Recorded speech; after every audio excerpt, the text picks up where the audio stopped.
The issue of blight, the city has many strategies, including demolition, code enforcement. What has been your take on how to address blight?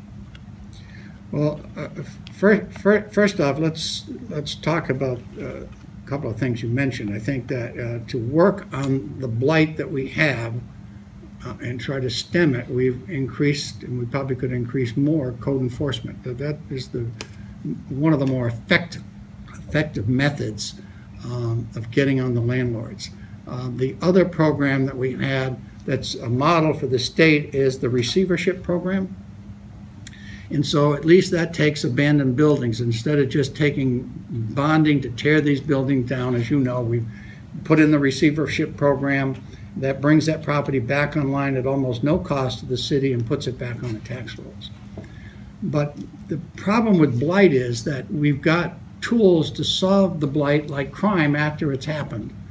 We've got the receivership program for a house that's got blight. We've got code enforcement to try to deal with properties. But the systemic problem is, how do you prevent blight in the first place? That's a little trickier problem to do. First off, a lot of the blight that we get will be, never mind the big blocks, because the big blocks are pretty well managed nowadays by sophisticated real estate companies. But you get a 2-family or 3-family house where the person got a mortgage, probably shouldn't have got that mortgage. Now they're struggling to pay. They can't keep it up. They can't keep the mortgage up. And whether you code enforce or whatever you do, they're still going to have trouble.